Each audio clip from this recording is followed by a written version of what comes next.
இந்த வேதாகமத்தை குறித்த 7 அற்புதமான உண்மைகள் அல்லது அதனுடைய தன்மைகள், பைபிள் கேரக்டரிஸ்டிக்ஸ். பைபிள் வந்து 7 விதமான யூனிக்கான காரியங்களை தனக்குள்ள அடக்கி வச்சிருக்கு. Okay, number 1, write it down. The Holy Bible is the most laborious book in existence. Please write. Laborious book அப்படின்னு சொன்னா, do you know that the Bible took about 1500 years to write? இந்த பைபிளை எழுதுறதுக்கு எவ்வளவு காலம் பிடிச்சது அப்படின்னு சொன்னா 1500 years. 1500 years to write this book. அதே போல அடுத்தது, இந்த பைபிள் எழுதுறதுக்கு வந்து 40 பேர் தேவைப்பட்டாங்க. 40 people wrote this book. இந்த உலகத்துல எந்த புக்குமே இந்த மாதிரி 40 பேர் சேர்ந்து ஒரு புக் எழுதுனதும் கிடையாது. ஒரு புக்கை எழுதுறதுக்கு 1500 வருஷம் பிடிச்சதும் கிடையாது. The only book in the world. இது ரொம்ப இன்ட்ரெஸ்டிங். சில புக்ஸ் வந்து பைபிள் இருக்க சில புக் வந்து was written in palaces, some were written in prisons, some were written in exile, some were written on the mountains, some were written on the deserts. உங்களுக்கு எதெல்லாம் எழுதணும்னு தோணுதோ மனமனமனு எழுதிருங்க. So it's the most laborious, அதாவது ரொம்ப கஷ்டப்பட்டு நீண்ட காலமாக எழுதப்பட்ட ஒரு புத்தகம் அப்படின்னா இந்த வேதாகம புத்தகம். சரியா? The most laborious book in the world. Number 1. Number 2, write it down. The Holy Bible is a library of every genre. இந்த உலகத்தில் உள்ள எல்லா டாபிக்ஸையும் உள்ள அடக்கின ஒரே ஒரு புக் உண்டான Bible. It's a library of every genre. You can read world history, science, geography, astronomy, literature, counseling, medicine, devotional, songbook, nutrition, prophecy, promises, practical life skills, and of course proverbs.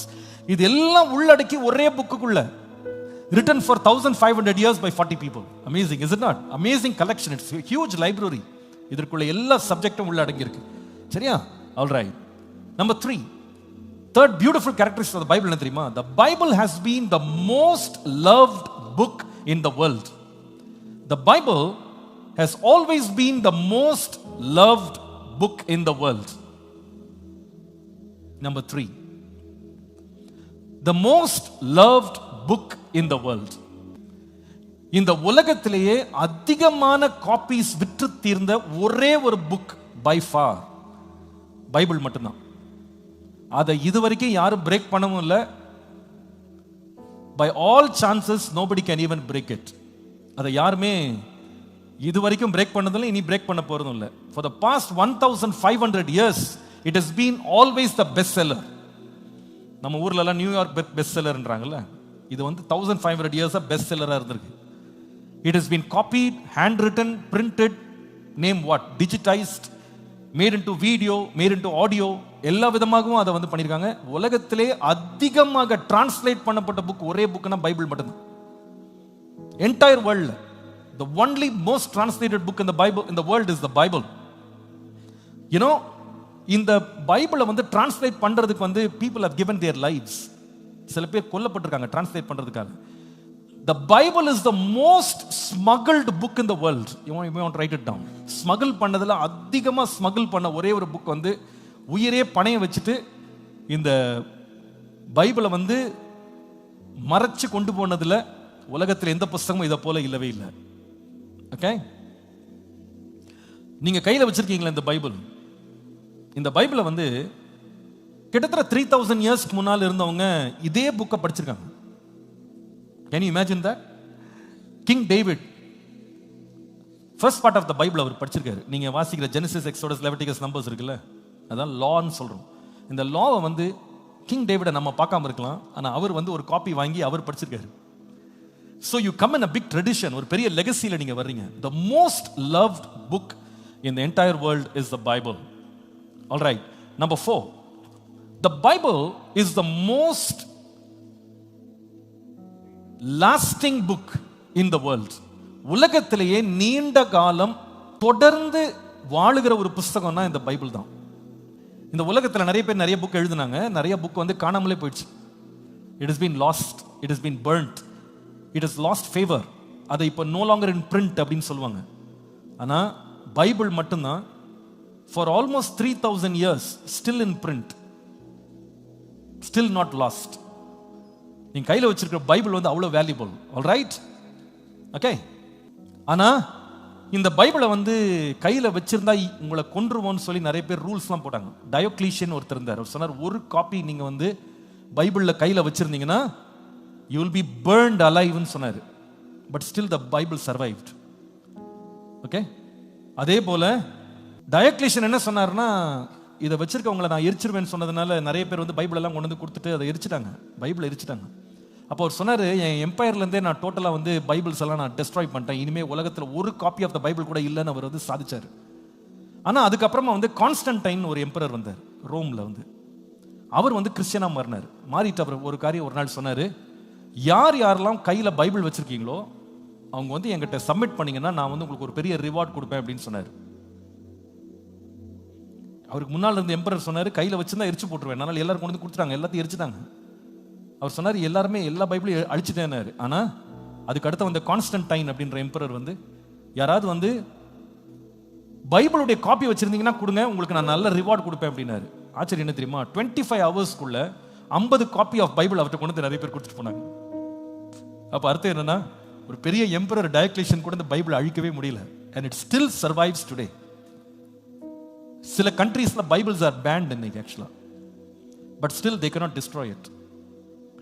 China ஒரு காலத்துல வந்து என்ன பண்ணாங்க தெரியுமா உங்களுக்கு, கையில ஒரு Bible இருந்தா you will be in prison. Bible was banned in China. But do you know what happened? இன்னைக்கு உலகத்துல அதிகமான காப்பீஸை பிரிண்ட் பண்ற, பைபிள் பிரிண்ட் பண்ற கண்ட்ரி எது தெரியுமா? சைனா தான். சைனா தான் உலகத்துக்கு இன்னைக்கு பைபிள்ஸை வந்து டிஸ்ட்ரிபியூட் பண்ணுது.